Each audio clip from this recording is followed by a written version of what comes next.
St. Joseph Church began 1912, Orleans Avenue in Cleveland. Immigrants from what is now Slovakia came to the United States because there were jobs in the Cleveland area. There were jobs in many areas across Pennsylvania, coal mining regions, heavy industrial areas, steel mill areas, regions, Detroit, Chicago, Northwest Indiana, and Cleveland. And so when they came here and settled, they wanted their own churches. And so this particular church started on Orleans Avenue, 1912.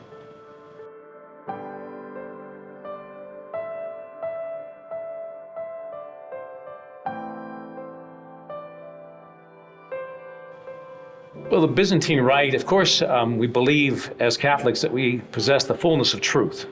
So when we talk about that, I think I have to qualify the statement, first of all, that with the fullness of truth.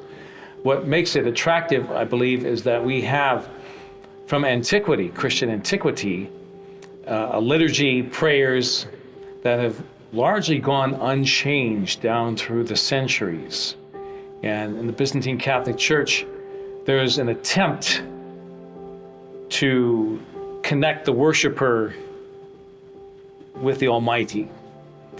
And so by use of incense, icons, singing, we hope to uplift the senses to that which is unworldly, to that which is sacred, to that which is divine.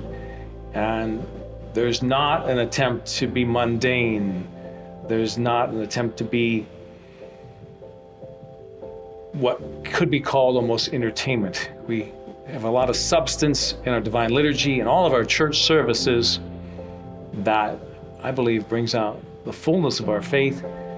And it's difficult in today's day and age to put that out there and have it to be attractive to people. So it is difficult, but I feel that's what could draw people to the Byzantine Catholic Church.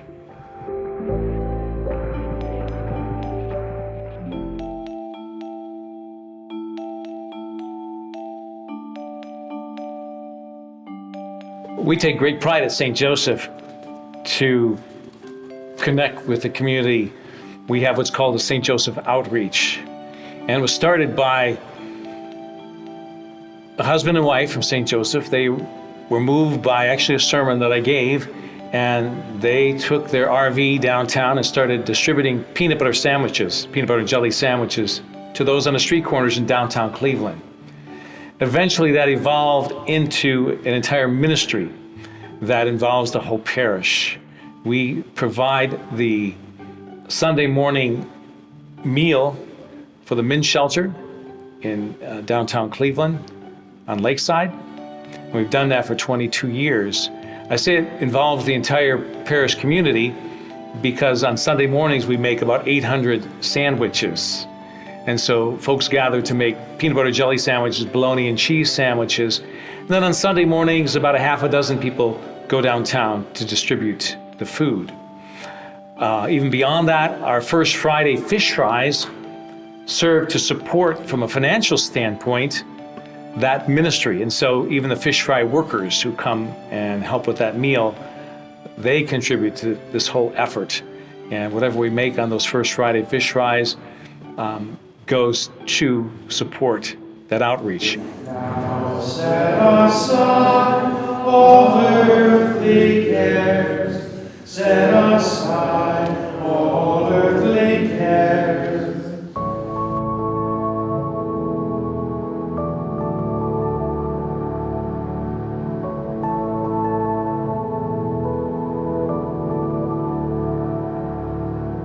It is challenging, and I have found if there's a trending sort of thing, that I've been here for 27 years, and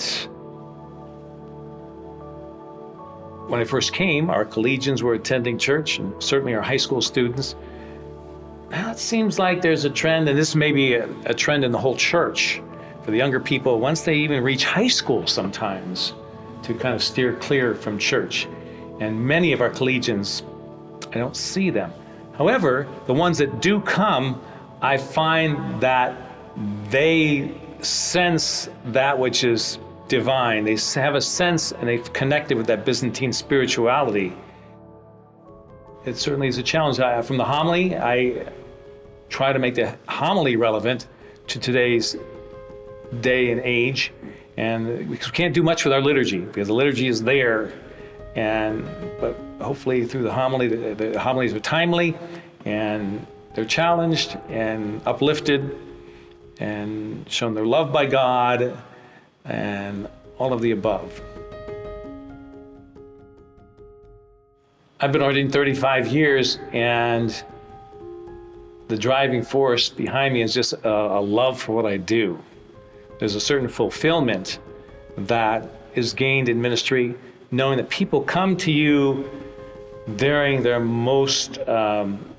during their weakest moments, where they're vulnerable, where they've suffered loss, where they've suffered hardship, where they're in need to hear of Jesus' healing touch and mercy, and that there's hope.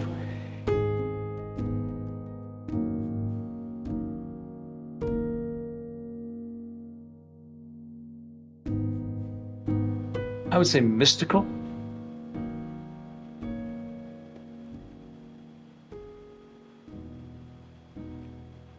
I would say a solemn experience of a liturgy. So solemnity. Substantial. Of the Holy Theotokos and ever Virgin Mary, and became man without change.